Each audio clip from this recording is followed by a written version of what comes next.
Labai malonu matyti taip gausiai susirinkusius, lietingą, tokią apsiniaukusią dieną, tačiau tikiuosi, kad šios dienos pranešėjai ir šios dienos tema prajudins jūs, todėl kad tarptautiškumas iš tiesų yra labai svarbi tema aukštosiom mokyklom Lietuvoje. Matome, kad ir misijose, ir strateginiuose planuose daugelis aukštųjų mokyklų turi įsitraukę tarptautiškumą kaip vieną pagrindinių veiklų. Ir tai reiškia, kad tam yra skiriama daug dėmesio. Turiu keletą žinučių, kurias noriu įžanginiam žodėje pasakyti. Visų pirma, kad vadovybės įsipareigojimai ir vadovybės kontrolė yra labai svarbu sėkmingam tarptautiškumo užtikrinimui. Aš tikiuosi, kad vadovybė siekia ne vien tik tarptautiškumo skaičių gerinimo. Tai yra didesnio studentų dėstytojų mobilumo, taip pat pritraukti daugiau studijuojančių į savo aukštąją mokyklą, tačiau ieško ir naudos savo institucijai. Tai yra labai svarbu, kad tarptautiškumas būtų puoselėjamas tiek išorinis, tiek vidinis. Tai yra tobulinamos tiek studijos, tiek mokslas tam, kad pritrauktų studentus iš viso pasaulio. Kita žinia yra tai, kad siekiant tarptautiškumo kokybės, Studijų kokybės vertinimo centras yra patikimas partneris. Pastaruoju metu pastebim tendenciją, kad Lietuvoje yra gaunama vis daugiau padirbtų aukšto mokslo diplomų ir vidurinių mokyklų atestatų. Ir ta tendencija yra grėsmingai auganti. Tai reiškia, kad aukštosios mokyklos turi būti dar budresnės, siekdamos užtikrinti, kad patektų tik tie asmenys, kurie gali įgyti teisę studijuoti jų aukštojo mokykloje. Ir tai atsakomybė taip pat krenta aukštųjų mokyklų vadovybei. Pastaruoju metu esam matę ne tik padirbtų diplomų, tačiau ir savo Studijų kokybės vertinimo centro pažymų, taip kad būkite budrus, dokumentų autentiškumą tikrinti yra būtina. Tai jūs galite padaryti paprasčiausiai net paskambinę į centrą ir patikrinti, ar mes tikrai tokią pažymą išdavėm. Mes taip pat kaupiame duomenys apie įvairias užsienio šalių švietimo sistemas, aprašome požymius, pagal kurios galime atskirti, ar tai yra padirbtas diplomas, kokie yra tikro diplomo požymiai. Todėl iš tiesų galime jums rekomenduoti ir pagelbėti, tikrinant įvairių šalių dokumentus. Noriu taip pat pažymėti, kad įtarę, kad dokumentai gali būti padirbti, mes visada kreipiamės į policiją. Tai reiškia, kad Lietuva netaptų laisvo patekimo ES kanalu. Tai yra labai svarbu užtikrinti ir informuoti teisėsaugą apie tai, kas vyksta ir iš kokių šalių patenka būtent tie galimai padirbti diplomai. Iš tiesų regionas, ketinančių studijuoti, plečiasi. Ir tos tendencijos yra labiausiai pastebimas turbūt iš Afrikos ir Azijos šalių. Ir trečioji žinutė apie tai, kaip jūs užtikrinat tarptautiškumo veiklos kokybę, tai iš tiesų parodo Lietuvos aukšto mokslo veidą visame pasaulyje.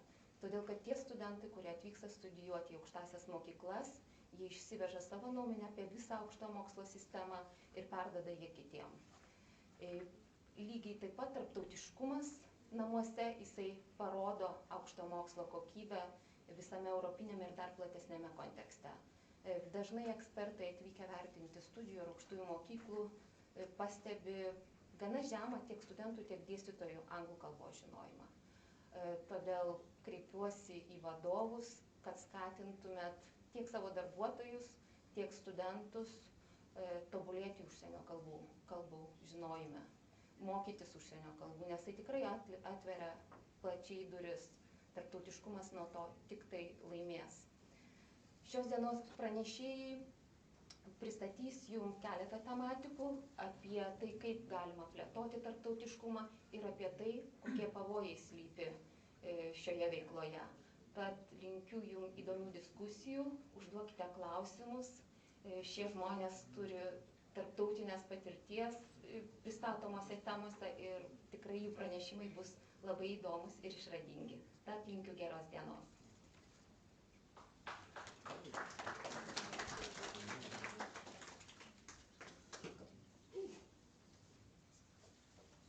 Labas rytas.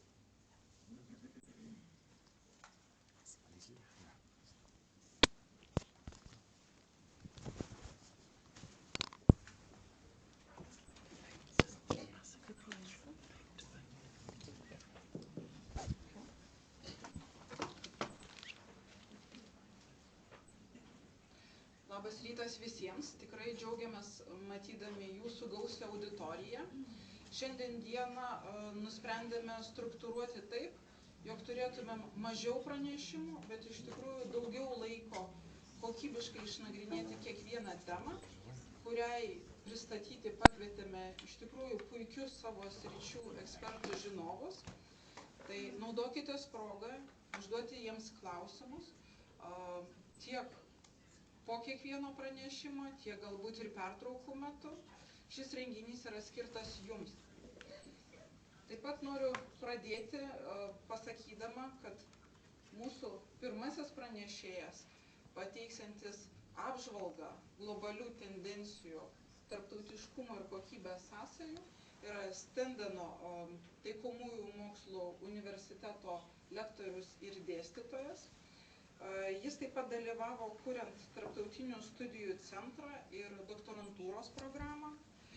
Daugiau kaip 30 darbo metų praleido dirbdamas įvairiuose Australijos universitetuose, 5 iš jų. Taip pat jis domisi tarptautiškumo tematika daugiau kaip 20 metų, turi iš tikrųjų sukaupęs didžiulę patirtį, yra tarptautinės švietimo asociacijos narys, taip pat redaktorių tarybos narys žurnalo Journal of Studies in International Education, recenzentas įvairių mokslinių straipsnių. Jis buvo vienas iš įkūrėjų Euroscholars, tai yra asociacija 12 pirmaujančių Europos universitetų, kurie įsipareigoja gerinti pirmojo ciklo studijų kokybę ir siūlyti geresnės galimybės užsienio studentams. Leidono universitete jis buvo vadovas Global Ranking Symposium Series ir yra nuolatinis kalbėtojas įvairiose konferencijose. Šiandien mums iš tikrųjų yra garbė pristatyti Robertą Koeleną pirmam pranešimui. Can I use that microphone? Yes, it's on. I know, but I don't like standing behind a lectern. I like to be a little bit more mobile, and we've got some technology here to follow me, so that suits me right down to the ground. I want to preface my whole presentation with just a few remarks. I've had the good fortune of being here in this country a few times now, and last night I spent some time with good colleagues from VGTU to talk about internationalization, and it sharpened my mind on the issues that you face as a country. And part of my history is very relevant for you, because when I joined the international education or internationalization effort at James Cook University, Australia was in a status where I now think you are. So I'm starting to see some interesting parallels. The introduction I just listened to, in fact, confirmed some of this. Part of your internationalization efforts is about recruiting students. I can honestly say that when I started internationalization efforts at James Cook University, and I'm talking about 1997, and JCU was a Johnny-come-lately, we were in the same mode, because we had a university with a $50 million hole in a $150 million budget, and I don't have to tell you what sort of problems that leads to. And so we were, as a university, looking at recruiting international students to fill a gap, a financial gap, more than anything else, and it drove how we behaved as universities. I've moved from JCU to the University of Queensland, where I was responsible for 1/7 of the total university budget. We recruited some 2,500 new international students every year, part of a cohort being responsible for about 100 million Australian dollars per year in revenue. I then moved to Leiden University, and I came in a totally different world.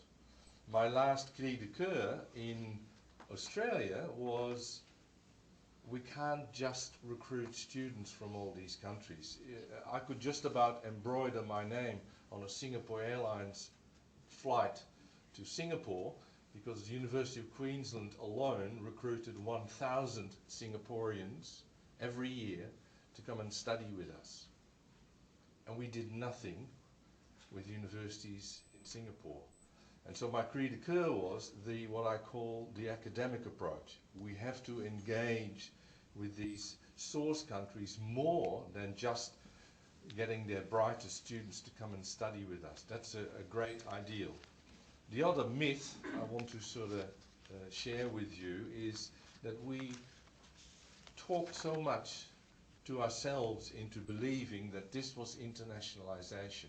And by bringing in all these international students on campus, also our local students would become internationalized. Now, I sat down in 2004 with Bengt Nielsen, the father of internationalization at home, and we concluded that after so many years of Erasmus student mobility and 20% of international students in Australia amongst our local students, that the international students had a fantastic international network, but it excluded the local students. So as universities, we actually failed to make true that internationalization, bringing international students amongst our local students, would somehow give them an international learning environment. And in fact, the didactic pedagogy does anything but. Just imagine if you were in a room here and next to you sits someone from another country, but all you're doing is listening to me. What's the value of the person next to you? So you need pedagogies where students work with one another and are codependent to make that even work.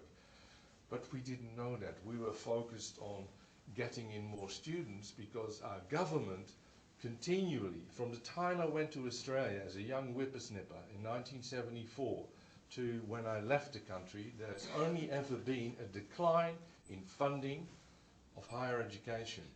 When I joined Australia, it was in the order of 90% of the funds of universities came down from heaven, and when I left, it was 40%.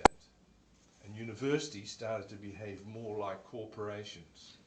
So you can imagine the culture shock I had when I joined Leiden University as its Vice President International to sort of start doing internationalization for Leiden. They actually wanted some of the Australian experience. They were shortchanging themselves. They were asking very little. Some deans would, as a matter of principle, say, I only charge international students what we charge our local students. At the time it was 1,500 euros.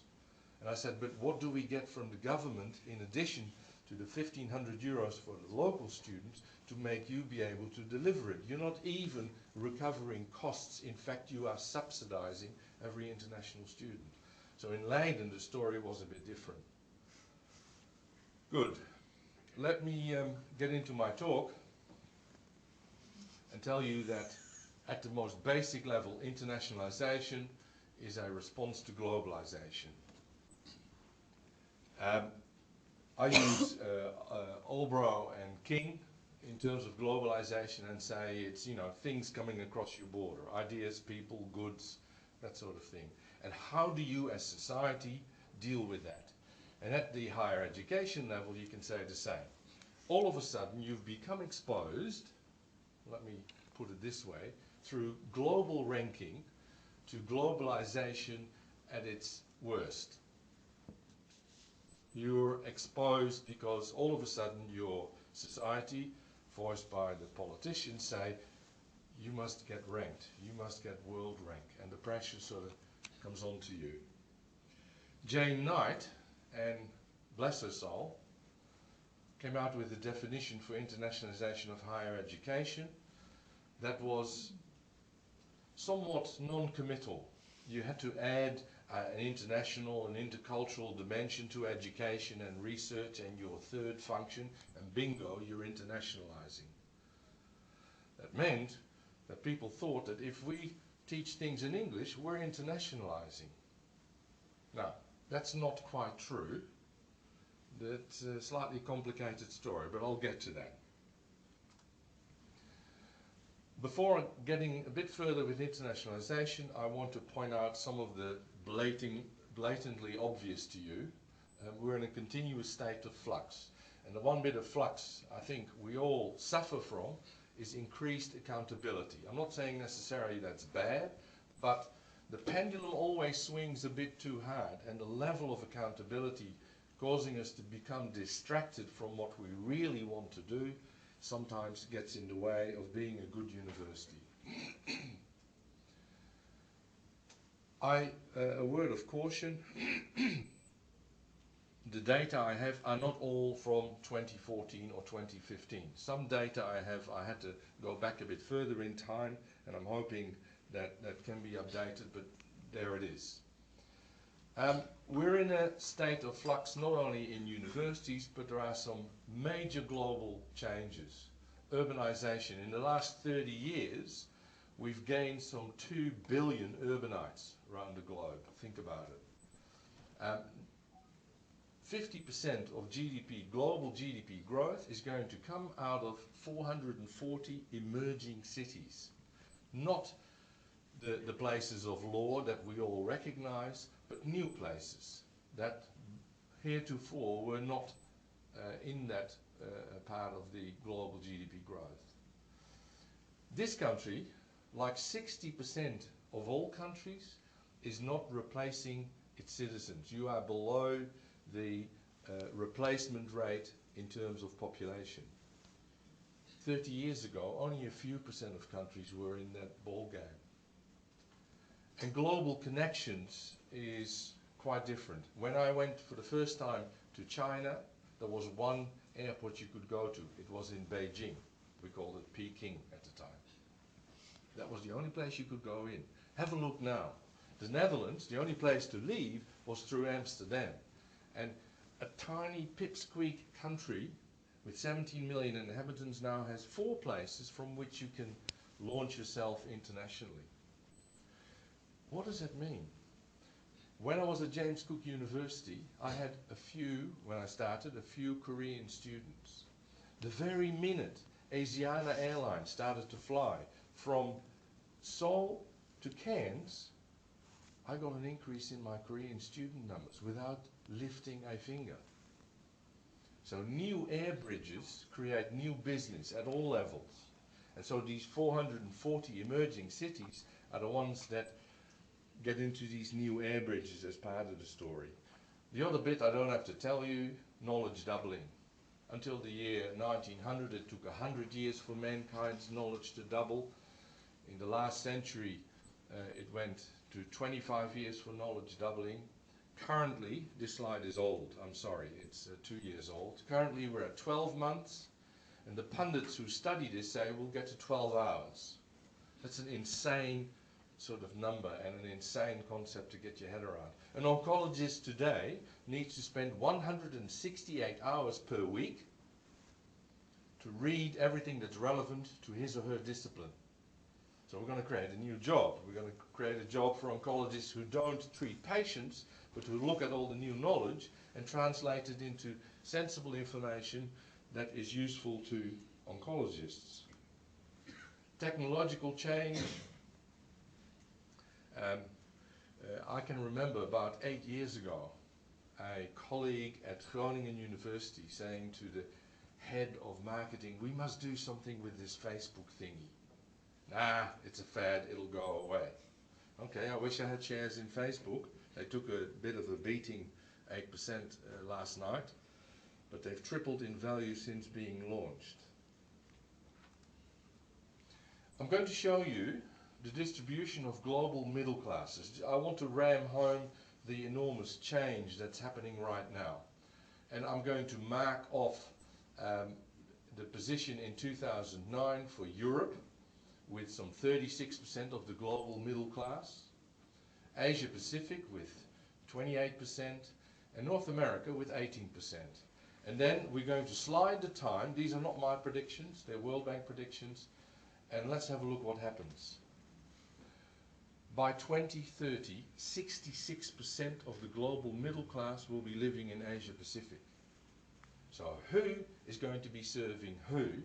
Where is going to be the economic point of gravity? If I didn't make the point clear enough, building planes is sort of a game of predicting a long time in advance where you're going to sell these damn things. You know, the lead time is pretty substantial.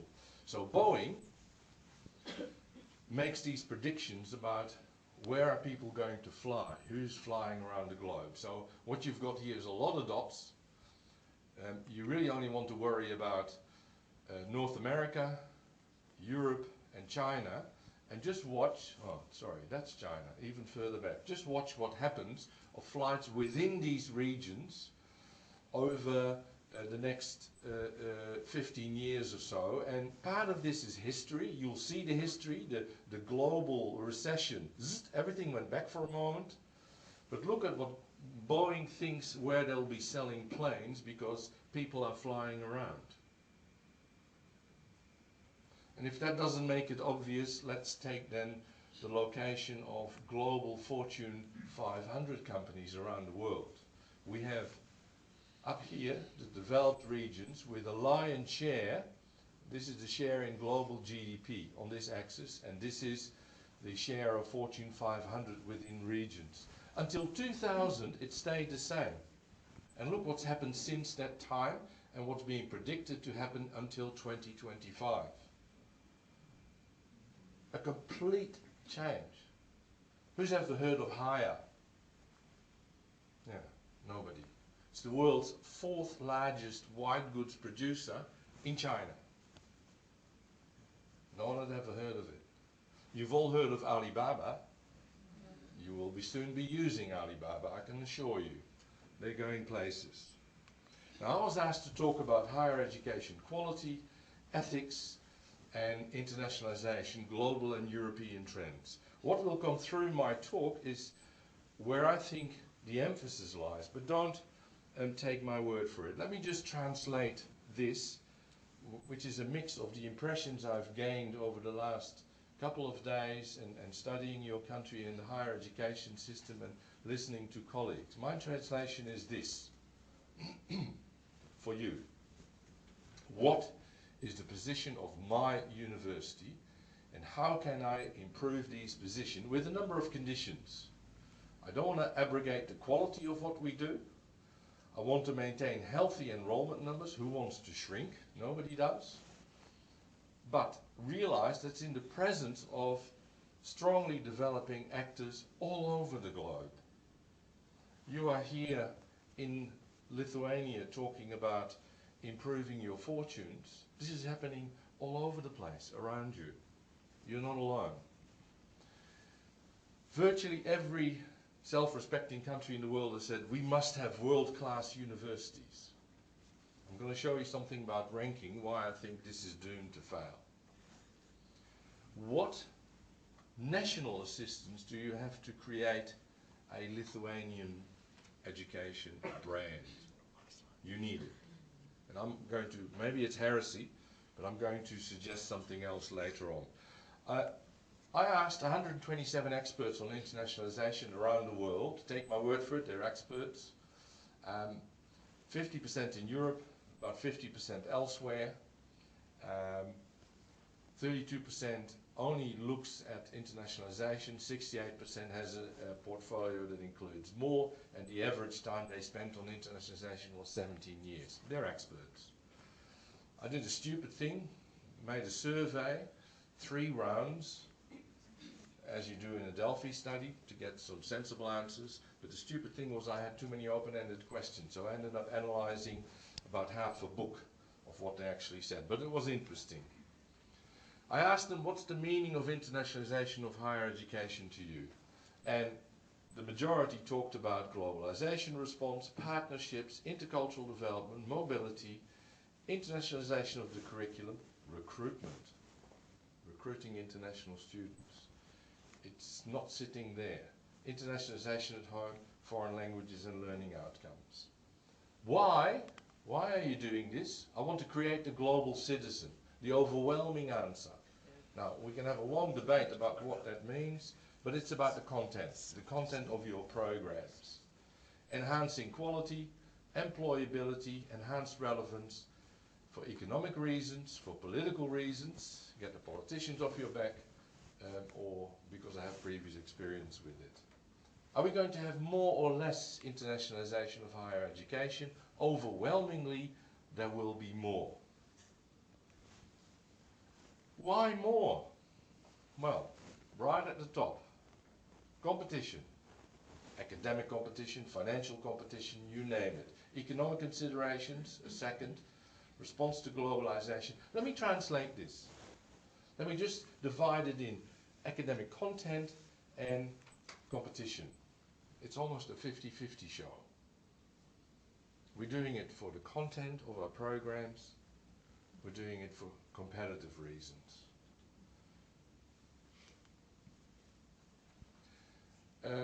With Hans de Wit and Fiona Hunter, I played around with Jane Knight's definition to give it a bit more focus. And we said, hey, it's an intentional process. It doesn't happen by itself. You need to invest in it. Why is it? In order to enhance the quality of education and research for all students and staff, and to make a meaningful contribution to society. That's what we all want as higher education institutions. I can't imagine anyone being desperately against this. We put this in a report to the European Parliament. They asked, can you tell us about internationalisation? And so this is what they got. Research, and I've done quite a bit of research and a lot of it in international collaboration. Research and internationalisation, I'm going to park that for the moment. Yes, I know it's important. Co-publication with international partners leads to, depending on the discipline, between 2 and 7 times more chance of it being published. So international collaboration in research is good. But I'm going to park that for a moment because I'm focused on the young people who we're entrusted to put in this globe, in this fast changing globe. And so internationalization of higher education for me, in terms of the teaching and learning process, is to create an environment containing such elements that the learner is given the opportunity to actually achieve learning outcomes. And I'm very deliberate in using learning outcomes, and I'll get to that why. Associated with international awareness and intercultural competence. All of a sudden, I've reduced internationalization to 2 skills: intercultural competence and international awareness, or skills, values, attitudes, and a bit of knowledge, if you like. I've reduced it. Well, as a scientist, I was always taught, when you have a problem, try and reduce it to more simple sort of elements so that you can understand what's going on. Well, if we're going to give people an idea why they want to internationalize, why they want to have an education that's internationalized, tell them about some learning outcomes of international awareness and intercultural competence. Let me get on to why I think these are 2 essential elements, but not before.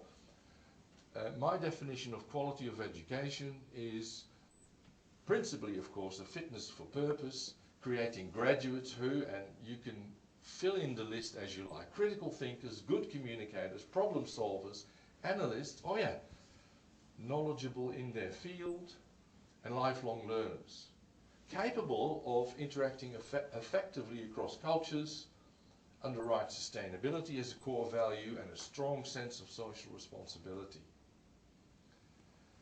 You want your graduates to be able to live in the future, and you want them to have work.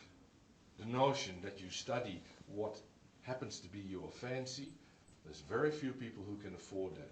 Most young people study at universities in order to get employed. And in order to get employed at a level where they feel they're making a meaningful contribution to their and the life of others. So how does internationalization add to the quality of education? Let me start then with the employers. This is a US survey. It's being done about annually.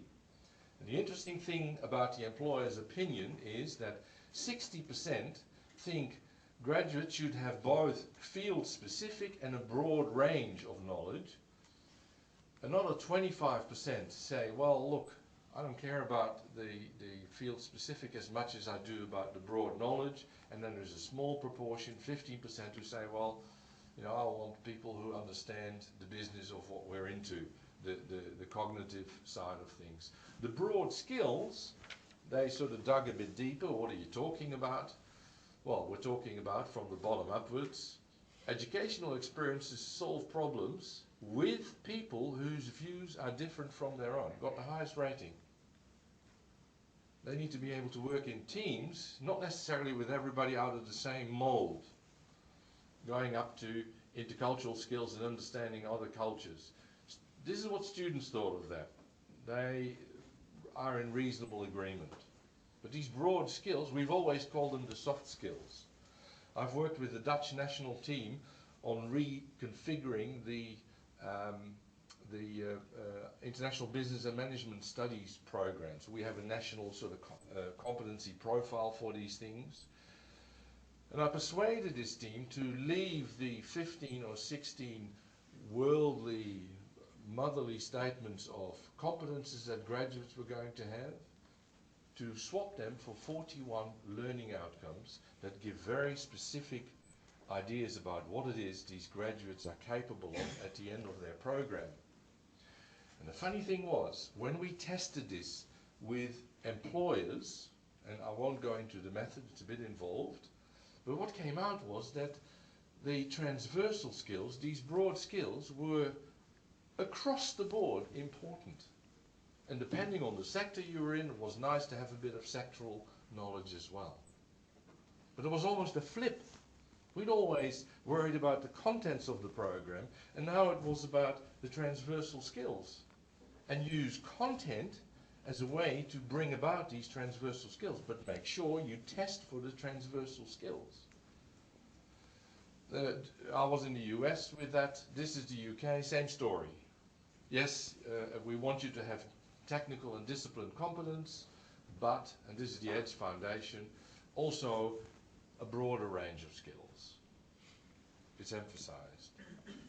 Let's, and these data are unfortunately 2010. I can't find any newer ones Europe-wide.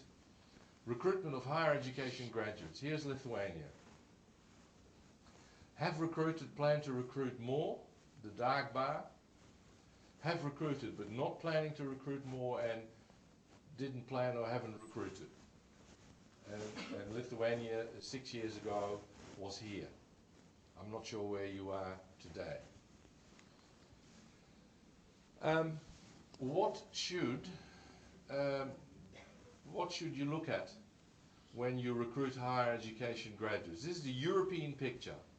At the top, team working skills, followed by sector-specific skills, followed by communication, computer, ability to adapt and to act in new situations. It goes down, it goes down. Foreign language skills was, and it depends very much on the country. The UK scores almost zip there, because with English you can do a lot, and Luxembourg was very high. What should graduates have in the next 5 to 10 years? Well, sector-specific skills wanted out just on a whole range of what I call these soft skills. But they're there massively, and they're there across whatever work you might go and do. Have the graduates you've recruited in the last 3 to 5 years, have they got the skills required to work in your company? Okay. You're at the end here, but again, I don't know how many of you are familiar with this particular Eurobarometer and whether Lithuania has acted on this. I hope you have. And then I'd love to see the more recent figures to see how you've shifted along this. I can't imagine you've stood still on this. The greatest challenge employers had was finding applicants with the right skills in country. What does that mean for the workplace? I'll tell you what it means for the workplace. Europe-wide, it means that a quarter to 20% of the recruits came outside of Europe or another country in Europe. So your graduates are going into a company, and there's every chance that the teams they'll work in are with foreigners. That requires then a whole set of skills to bridge this cultural gap. Can you just imagine a Lithuanian engineer working with a Bulgarian, hoisting a wind turbine between two buildings? There's a little National Geographic movie of this, and it's not Lithuanians and Bulgarians. They were from all nations. But when a Bulgarian says, no, it's not safe to hoist it now, he goes like this. There's a very simple example, but of course disasters happen when you don't understand one another very well. Well, employers have sort of said what should you do in terms of employability, and work integrated learning sort of looms big on the horizon. Give your students that chance. Frey and Osborne, not so long ago, two chaps at Oxford, have looked at 702 jobs, divided all these jobs in tasks, and said, what of these tasks can we computerize? If I pluck out of their paper a couple of examples, sales and sales-related jobs, they'll disappear. And when people don't quite believe this, I ask by show of hands, and I'm asking you now, how many of you have bought something via the internet? Yes, a lot of hands go up.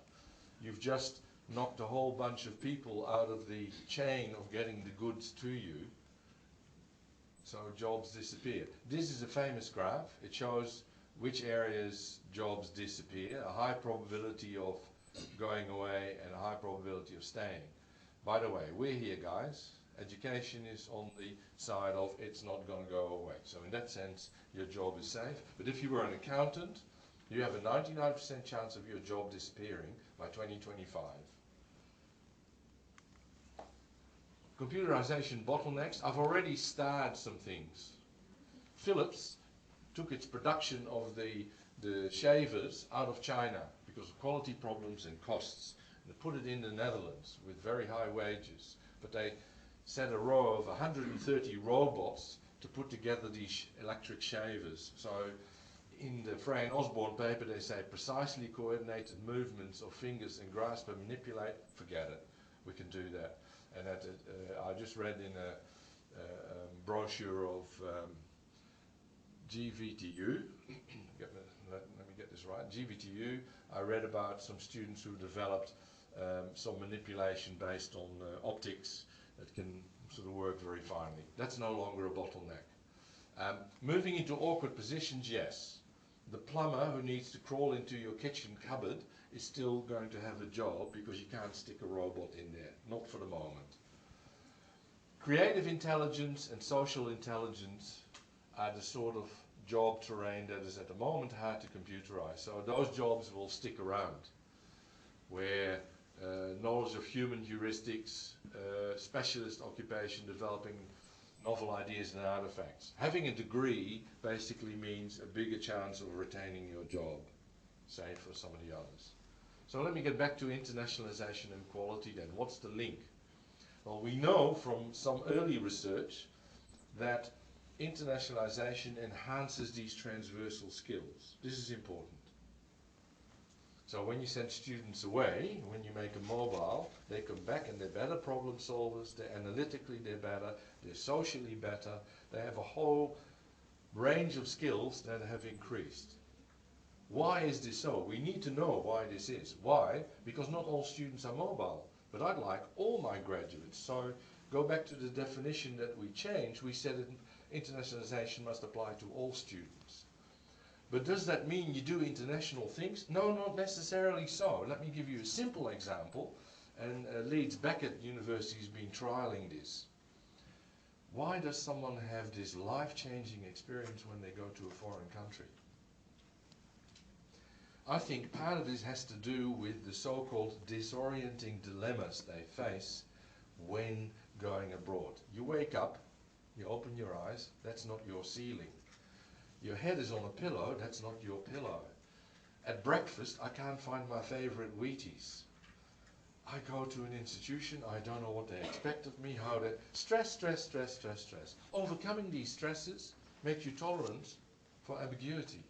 It's one of these skills that people should have. Make you make decisions better, because you're a different person. So you get for free all of these transversal skills when you go abroad. But I want to make sure that my students at home do that. Leeds Beckett said, well, okay, we get our students to work with drug addicts, refugees. We put them in contact with people at the margins of our society and make them do useful things. And they'll feel very uncomfortable. And they overwin this discomfort and they change. They've measured these things and they change on the range of these transversal skills. Well, there's nothing international about that, but it certainly evokes the same learning outcomes as if you were to go international. So we need to understand more of this. The Erasmus Impact Study looked at this with a test. Uwe Brandenburg and his crew created this.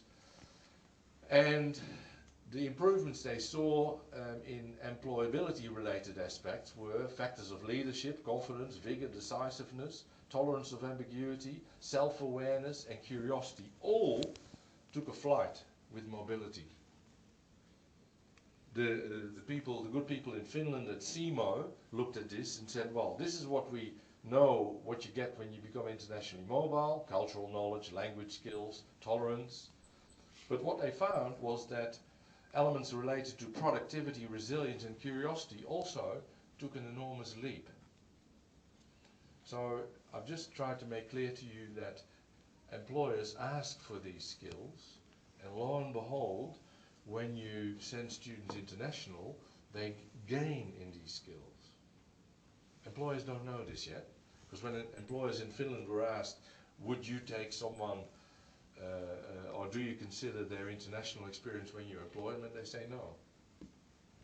It's really strange. So we need to get a message out to employers, what happens to students. And I think this message, and we've done this now with the IBMS program in the Netherlands, is through these learning outcomes, and explain the value of these learning outcomes also to employers. Let's get on to ranking, because you are besieged with pressure to rank. I don't care which ranking you use or which you look at, but get someone to just plot the scores of universities like I've done here. This happens to be the Times Higher Education World University Ranking. From 1 to, I think it ends up with 202. And what you see is some vertical distinction in this first 100 or so, and then the curve starts to flatten out. Literally, the difference in the first 25 is 0.64 in the score, and the last 25 was 0.08. And you see, when you look at their ranking, in fact, that they start to group lots of 50 universities in one ranking position, and then a bit further down the line it becomes 100. The other technique they use is to start segmenting all the universities. So I'm sure I can create a ranking for all universities that are in a country that starts with an L and ends with an A, and I'm sure you do all really well. I'm being facetious here. You can keep dividing it and finding ways. There is a commercial reason for this to happen. Quacquarelli-Simons goes around selling you stars. And if you do well in certain things that they might survey, you get more than 3 stars, but you can start with 3 stars, and it's something you can put on your website. Don't do it. My big problem with Times Higher Education is a reputation survey. I don't know how many academics you've asked, did you get the survey? What did you do? I was in Shanghai not so long ago talking to some colleagues from ANU. Australian National University is a well-ranked university. And one of the guys says, yeah, I got the survey. And when asked about the quality of teaching of universities in your discipline, what did you do? He says, well, I only know the teaching at ANU, so I filled in ANU. So he probably was a response that was struck out of that list, because he said my own university is the best in teaching. He says, I don't know about teaching in other universities. With research, and I was a part of the group, the International Ranking Experts group that created the Berlin Principles. On the research side, forget the reputation bit, but if you look at bibliometrics, you start to get some repeatable data. We all know that good scholarship means that you can repeat the observations, and I have no confidence in reputation surveys. I'm sorry, but that's how it is. International outlook. Oh, you can work on that. Number of international students. Bring them on. And it moves me up. But why do you want international students? Get the motivation right, get the pedagogy right, and make it a worthwhile experience for everybody. And they'll love having international students. Groningen at the moment is working on the international classroom, and they're going at it hammer and tong, and they're realizing that the didactic method is not going to help the international classroom. And so they're changing their pedagogy to make sure that having Chinese, Thai, Indonesian, Lebanese, wherever they come from, students in the room, you need to see them as a resource and start using them in your teaching. And that's tough, because you've got to get all these academics to jump off the old wagon of just talking for 45 minutes and walking away. You have to be far more interactive. This is the problem that about 16 to 17,000 universities have around the world. They're not ranked. So what now? My current university is not ranked. We have 4 international branch campuses. We have some features that are second to none. 98%, 98.7% of our hotel management graduates are employed within 3 months. Guess what? That's the bit we hold up high. Come to us, you're going to get a job. They don't all become hotel managers. Our biggest sponsors of the graduate employment meetings that we do are the banks and the insurance companies, because they want people who understand hospitality and client service. Really strange, but that's how it is. So we're creating a signature. A PhD student who was with me from this country for 2.5 months started talking to students. I must admit, I grew a bit taller when she told me that our students can tell her what our strategic pillars are. Internationalisation, PBL, and research. We're not a research-intensive university, but we're trying to make a go at it. We're trying to get students into a curiosity mode by getting them involved in research. But for students to tell the strategic pillars of your university, anyone she asked, I think we're getting our message across. And so, yes, we're not ranked, but we have students from Germany who come from München, and they can go to a whole host of providers for the courses that we deliver, but they come all the way to us. Make the effort. So we're getting the traction I want, just on the basis of creating our own signature based on your strengths. And from what I read in, and I'm sure if I were to get brochures from other universities here in Lithuania, I will see lots of strengths. This one, whether you like it or not, collectively you are creating a national image. And I heard the warnings spoken right at the outset about tarnishing this national image. You can be fantastic in various areas of research. I've heard, for example, about your prowess in biomedical sciences.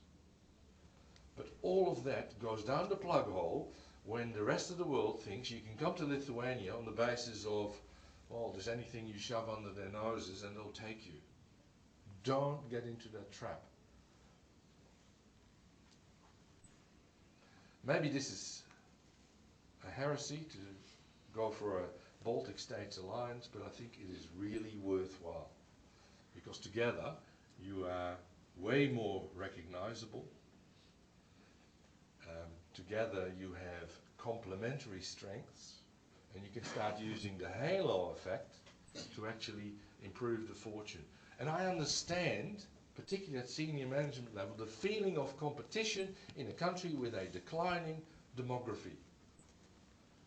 As universities, you're all competing for the same cake of local students, but turn that switch off when you go abroad.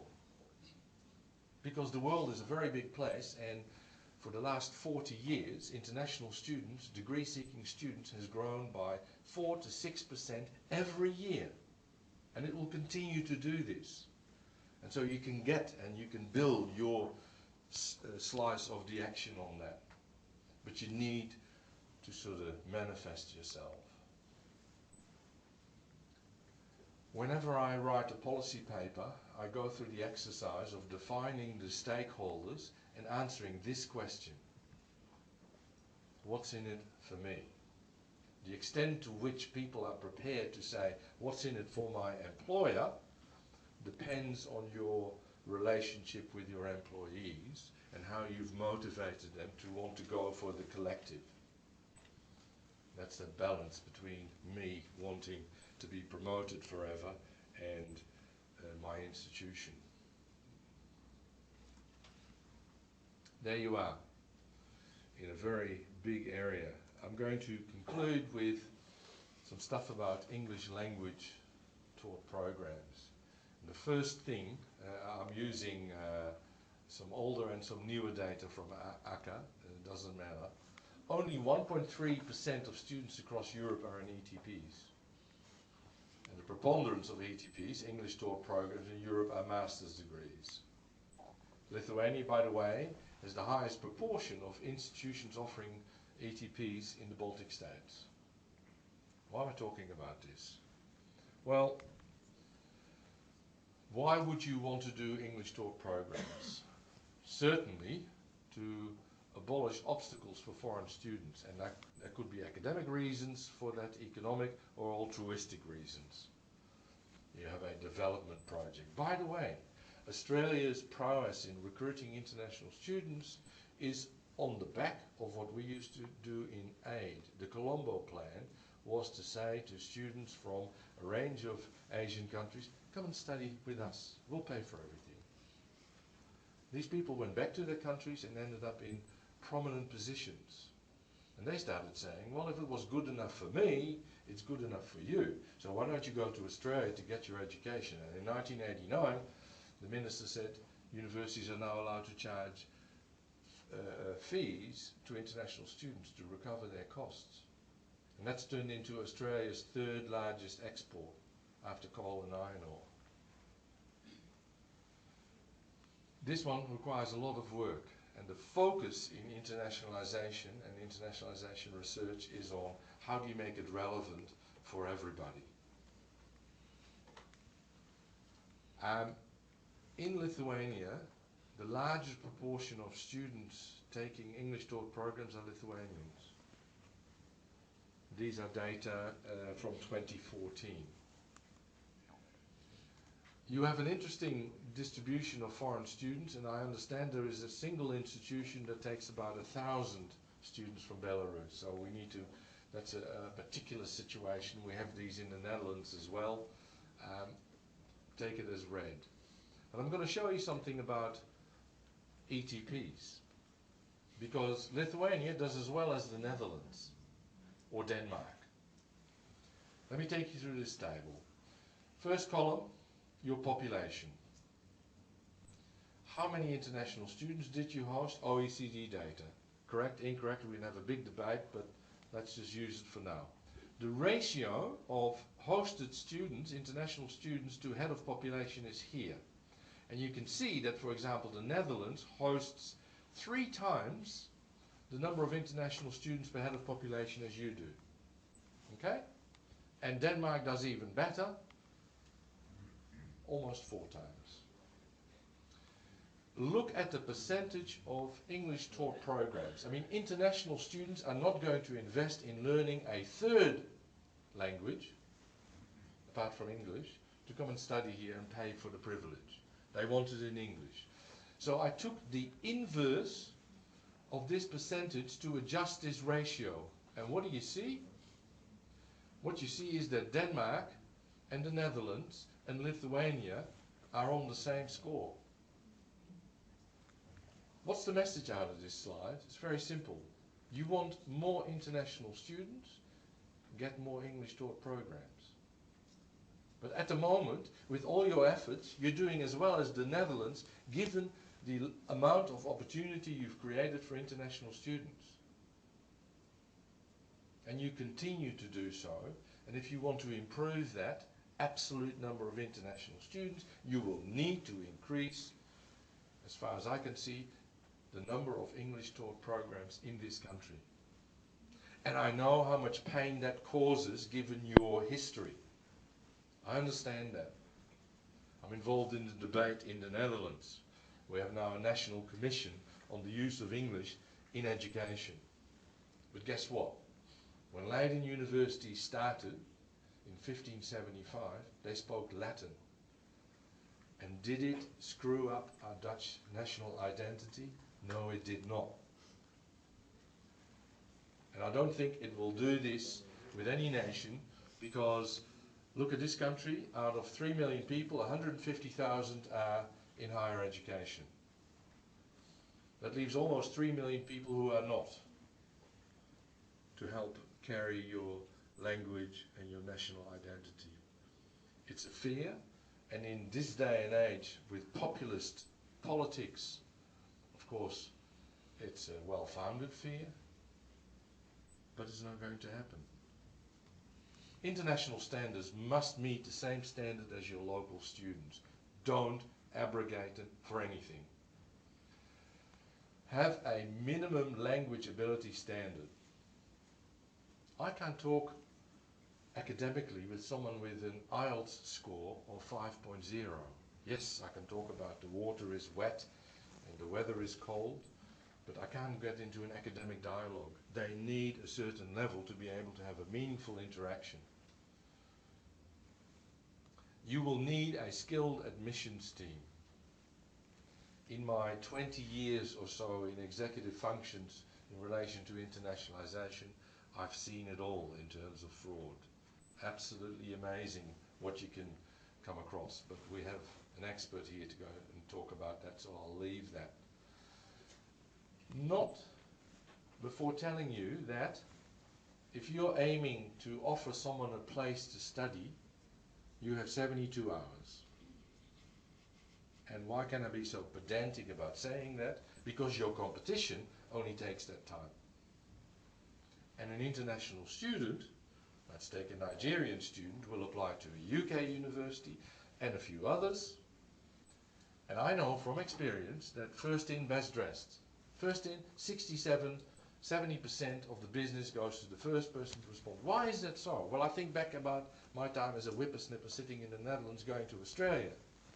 And I applied to several universities, which I thought were at the limit of my ability, where they would let me in.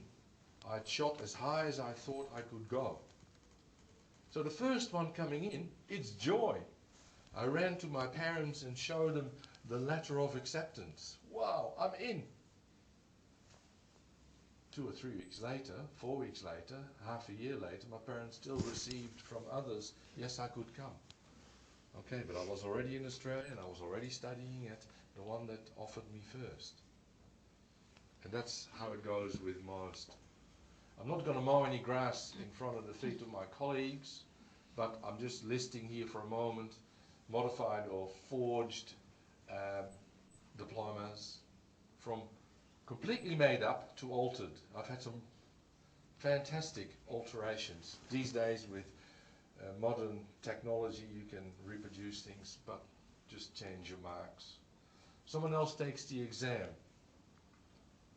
Notwithstanding all of the work that goes into preventing this, everybody in this room, my apologies, everybody in this room has a price, at which point you will deviate from your principles. Maybe 10 million euros, maybe 100 million euros, but there's somewhere where if you were in a real situation, you'll fall for it. Assignments on demand, already checked via Turnitin or any other system, written by someone else. I can tell you stories of students who tried to bribe one of our own students to write their theses, and when this student refused, and he could have taken home a nice amount of pocket money, something in the order of 50,000 euros, they said, oh, well, doesn't matter, we'll get it written in Bangladesh. I'm telling you how it is. What we've done in Australia and in the Netherlands, it's really interesting, is create a national code of ethics in the delivery of educational services to international students. And we give, in that code, the minister the power to stop an institution recruiting international students if they're seen to be not complying with the National Code of Ethics. Any self-respecting university will want to sign up to this because you don't want your country's name to be spoiled by some cowboys. And we've had some cowboys in Australia, and we brought them to justice, and we closed them down. And the other one is to have the sword of Damocles hang over the head of any student who's committed fraud to come to your university. You promise them, if at any time we discover, before you get your degree or even after you get your degree, that you've committed fraud, we will dismiss you, we will revoke your degree. Not that maybe does any good, but you can certainly make them scared that at any time we find out, you're out. You're not welcome in my country, in my university. Thank you for listening to me.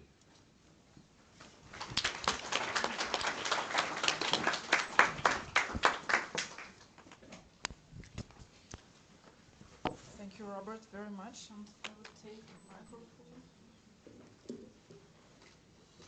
Yes,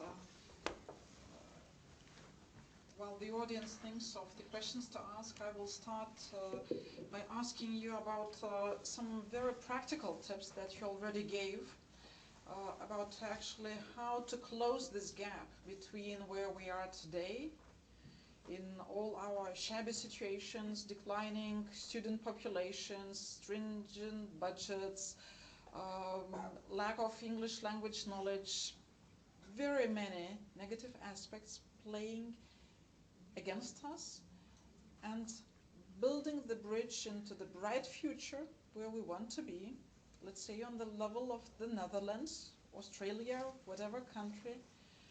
Since we have leaders of institutions, what would be your practical advice, what they could start doing tomorrow, or maybe even today? Yeah, I was reminded of what I heard yesterday. I listened to the kind people at PGTU, and they told me how a number of years ago they had 5 students, non-degree seeking students, moving in and 5 moving out, and today it's 500. That didn't happen overnight. So whatever you do immediately is a case of balance. If you are recruiting lots of students out of India, do you have partners in India with whom you do exciting research together to end up in the newspapers in India? Why am I saying this? You need to give back, and you need to give back generously what you're good at, because that is going to build your profile in the areas from where you are getting students. It goes a little bit like this. An Indian student who decides to go, let's just take master's level studies, is at an Indian university and says, I want to go and study abroad, will go to their academics and ask for advice. In India more so than here, I think, just based on my knowledge on intercultural things, the reputation of that academic at that moment is incredibly on the line in his or her local environment. So they want to give good advice they are themselves convinced is good. If you as an institution are working together with this particular academics institution and are doing good things, his ability or her ability to recommend you is much easier to take. So if only you're doing is recruiting students, they wouldn't know whether you're good, bad or indifferent. But if you're recruiting students and you are working together with them in research on your strengths and your merits, they are more comfortable actually saying, yes, that's a good university to go. Clearly, students in this day and age with social media will send back information about their experience. So this is doing many things in many places incrementally and retaining a balance. And in doing so, a good friend of mine, Alan Gilbert, he created out of UMIST and Victoria University of Manchester, Manchester University. And he said to me, I invited him to speak at my first ranking conference. And he said to me, you know, I don't give a stuff about ranking.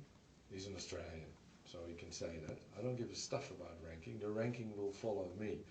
What I'm on about is creating a university that has academic prowess, that has excellent academic standards, and the ranking will find us, not the other way around. And he stuck by that. He had an HR policy that rang like a bell and made everybody responsible to carry their bit of weight in the whole organization. And Manchester University, of course, in the rankings does exceedingly well. He didn't have bad material to begin with, but I think most universities here in Lithuania don't have bad material to begin with. It's about getting this message out, and in a balanced sort of way. Just recruiting as a quick fix to my demographic problem is going to run you into trouble. Recruiting and an academic approach back is going to create the balance with which you will help yourself. So there's no quick fix here. There is a broad approach with a strategy in which all these things are sort of brought together in one good policy, one good strategy, and getting the message out or answering the question, what's in it for your individual academics? Now, I heard at VGTU, if you teach in an English taught program, you get twice the amount of money or something for teaching. That's a pretty damn good incentive for an individual, but maybe there is more. I, for one, would be really excited as an academic to know that I'm not just changing the lives of people in my immediate environment, but also those who live a lot further away. And there's some sterling examples of that. Okay. You talked specifically about the viciousness of rankings. However, I'm very sad to say that in the official strategy for Lithuania, when the government decided how to measure quality of our institutions, one of the indicators chosen was to actually have at least one university in the rankings, and this was fixed in the strategy. Could you please come back to the issue of rankings and say specifically your words addressed not to academic audience, but to politicians and people at the level of government? I'm glad you asked that question. It's a very good one. The second edition of the Shanghai Jiaotong ranking came out, and Jamal Salmi happened to be in Malaysia at the time. And the University of Malaya dropped 100 places in that ranking, and the politicians were calling for the dismissal of the Vice-Chancellor, who managed to, in 1 year, destroy the whole university. Now, you know, and I know, that from 1 year to the next, very little happens. I won't say nothing, because we're all trying to, continuous improvement, but not something to... So, Jamal Salmi had to explain to the politicians in Malaysia that ARU had changed its methodology. Now, I've run 3 ranking conferences at Leiden University, and each time, he must have been a masochist, I think, each time Martin Inns from the Times Higher Education came to my conference. And each time I got up and I said, Martin, you guys have changed the methodology again. I'm accusing you of doing it deliberately so that the ranking is an exciting event for everybody. Plus, I've been receiving calls from Quacquarelli Simons congratulating Leiden University on its improvement in the rankings. And by the way, did I want to take out a few extra pages with ads in a big book in which I could extol the virtues of Leiden University? It sounds all a bit commercial to me, and I think you're in the business of selling newspapers. Good on you. I mean, that's what you should be doing. But you want to sell the paper, and so you've got to keep it exciting. So change the methodology, because people will move up a few places, up and down. The third time, he got a bit annoyed with me, I have to say. He says, you say that every time. I said, yeah, but you change the methodology every time. And then, of course, they lost Quacquarelli Simons, and Thomson Reuters came in. And I think QS is back again with the Times Higher Education, and we keep changing things. And Yang Kai Liu, when he changes the methodology, makes a big play. Guys, I've changed the methodology. Please beware, you might move around a bit. Because they realize that changing the methodology is the quickest way to change the ranking. So my take on it's in your government strategy is that they've been ill-informed and ill-advised. And what needs to happen, the rectors collectively need to go back and discuss this with the government, because what it does, along with all due respect, all of the public accountability mechanisms that exist is take away from spending time on building the academic peaks that I know every university here is capable of. Yes, you can do some simple things to improve your ranking. I did it at Leiden University. We had some highly cited scientists who said, I'm from the Oortgebouw. That's Dutch for the Oort building. Anyone in astronomy knows this is the Valhalla of that particular aspect of astronomy, which is at Leiden University. So in papers, yeah, the Oortgebouw. Would Yang Kai Liu's people know in actual fact that the Oortgebouw is Leiden University? Of course not. And how many ways are there to spell your university's names, leaving out a diacritic here or there? And all of a sudden you're losing some ranking brownie points. So there's some simple things you can do, which I think you must do. And we're creating our own double-edged sword, because every university that's well ranked in something puts it on the website. Yeah. And every university that's not says, oh, the methodology, you know, of course we can never get in here. So academically, I'm saying ranking is, excuse my French, bullshit. I've been quoted in the papers as calling it a game, and it is a game. But we're stuck with it.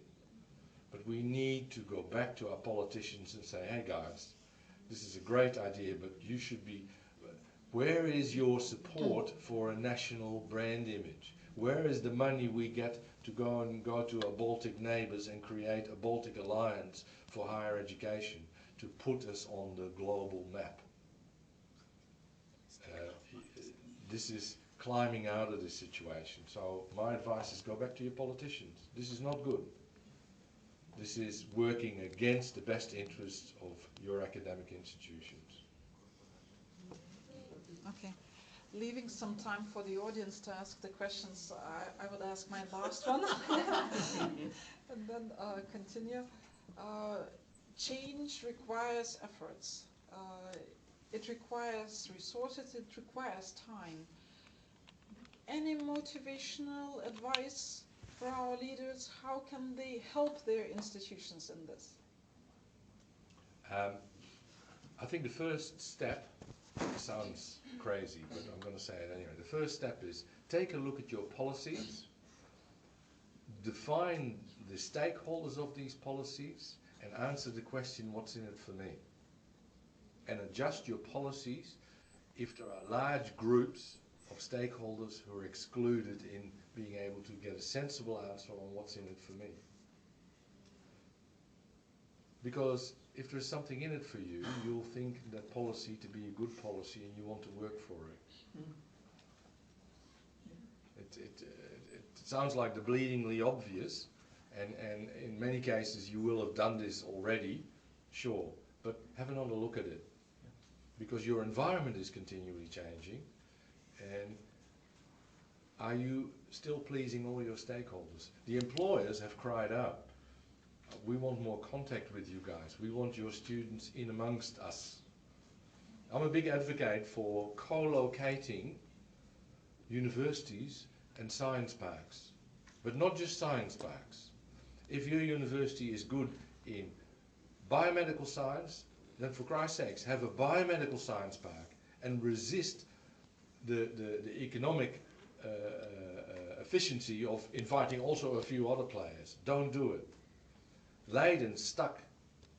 The bioscience park in Leiden has been empty for a long time. Bit by bit it's grown. Now it's a powerhouse of biomedical companies, with some of the real big ones in the world having specifically chosen for that. Why is this good? you've got academics and graduates on your doorstep, and you can choose the best to come and work in your company. It creates a very strong nexus. Brainport in Eindhoven is another one of these examples. Literally, Eindhoven, Technical University Eindhoven went to Manipal. They had a great master's program there, said, look, we want to do a joint master's. We want to bring your students to the Netherlands to do the second half of their master's. Oh, they haven't got the money. Doesn't matter. We will organize a loan system with the bank, and we will guarantee the loans. The students came from Manipal to Eindhoven, finished their masters, had a debt of 30,000, personal debt of 30,000, guaranteed by the university, underwritten by the bank. They lived for, like a student for another year whilst they were employed in the companies in Brainport. There's not been a single default. And so some of the best brains out of India are working in Brainport, Eindhoven. They're all small incremental steps. They're not huge steps. They're not Nobel Prize winning discoveries. They're incremental, and they're incremental because everybody is doing this, but you need to do it as well. Thank you, Robert, very much. And I would like to open questions for the audience. Our colleagues have microphones, so please speak to the microphone so that translators can translate. Okay. Hello, Asta Radzavičienė, VGTU. Robert, thank you so much for the presentation and for the ideas, and thank you for mentioning Colombo Plan, which I think is one of the greatest stories of internationalization, national strategy for internationalization, or regional strategy for internationalization. Do you see from your great experience traveling to different countries, continents, talking to very, very different players, that there are some other strategies, emerging strategies, which have potential to grow very quickly towards better internationalization of that region? Yeah, Colombo Plan was not quick. It started in 1956. But the benefits that have flowed from it have been enormous, and sometimes in very surprising ways. I had a problem when I was at UQ with Singapore government validating our medical degree. It was really strange. So I then looked at University of Queensland. I googled University of Queensland, Singapore government. And I end up in a valedictory speech of one of their ministers who reminisced about his wonderful time at UQ. We didn't know he was an alumnus. So at our next graduation in Singapore, we invited him to be the speaker, and at the end of his speech, and during the drinks, I said, you know, we've got a slight problem with our medical degree recognition in Singapore. The next day, the process was set into motion to fix it. So Colombo Plan was not quick, but the results have been very long-term. Other mechanisms to ramp this up, like an aid to trade, I don't really know, other than there is one methodology in terms of recruiting students that I think is very controlled and very worthwhile. You control the quality of the students coming in, and that's where you do joint degrees. The downside of joint degrees is that if your partner cannot sustain their part of the bargain, you're left high and dry. And so joint degrees are always something where you have a plan B with your own resources to make sure that you can always let students finish a degree, even if it's no longer a joint degree. But joint degree is seen as a mechanism of student recruitment where you control the quality, you engage your partner, and there's lots of countries in the world where they'd love to collaborate with you and create stronger programs jointly, and by the by, learn from your expertise into their programs. But you can, so that's one mechanism I know other than the Colombo Plan. And so yes, yeah, you're doing a bit of development aid. You're helping a university in a situation, and there's two types of joint degrees. There's joint degrees with partners who are like this, and you're taking students who feel coming to you as a step up, and there are partnerships like this. where you're offering specialties in a particular degree program that they haven't got. At Leiden University we had a fabulous joint program with the Karolinska Institute. You can see this is their tie. We had a fabulous program in medicine where we exchanged students because they offered stuff in neurology that we didn't have at the Leiden University Medical Center. And so there was an academic reason, and as partners we were at the same level. And so you should be playing both. But as a student recruitment strategy, I certainly think it's very well worth it.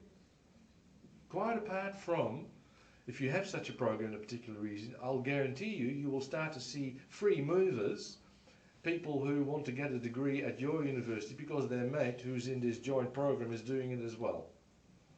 So your reputation sort of runs out before you. You actually get all this extra promotion without actually spending promotion euros. I hope that answered your question a little bit. Yes. Other questions?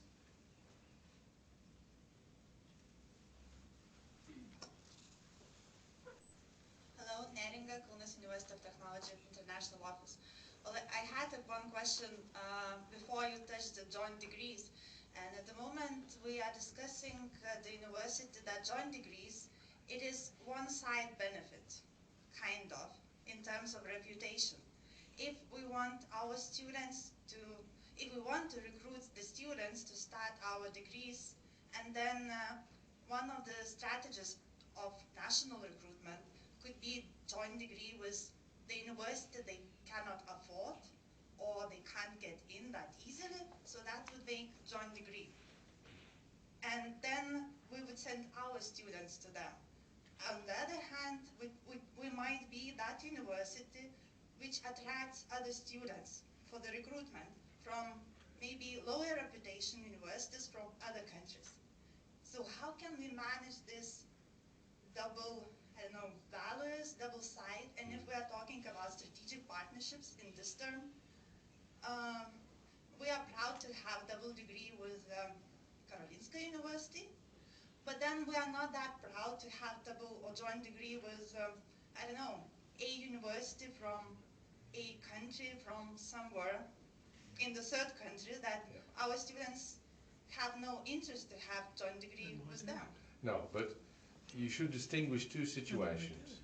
Where you have this relationship, the university that's below you, shall we say, there is a one-way flow. You're not really offering your students to go and do things there. When it's at equal level, you're doing it for academic reasons. You want to offer your students an opportunity you can't give them. So it listens very carefully what your relationship is and what the flow of students is. So joint degrees are not necessarily always two-way. Give you another example. I'm involved with the University of Groningen to create a Center for Internationalisation of Education. And I'm in a faculty. Part of the faculty will create a university college. Now, they want to recruit students to their college, and it's a bachelor college.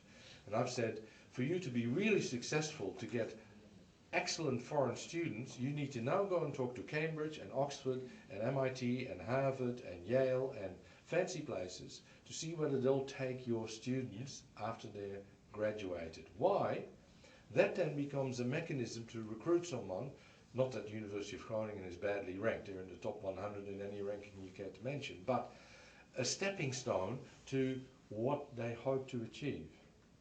And so, depending on what the nature of your partner is, you need to be very clear that no, our students are not going to come to you.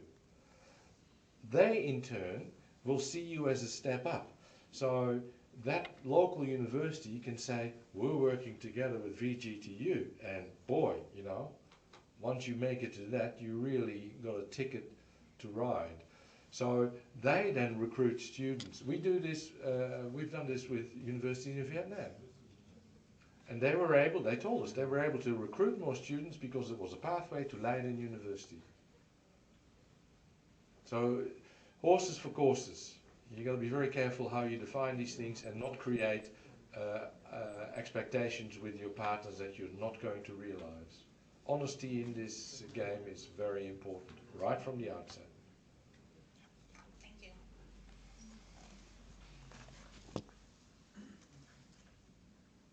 Anybody else?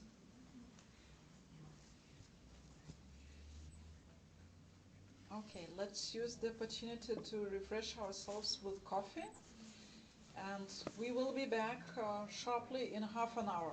Thank you, Robert, very much once again.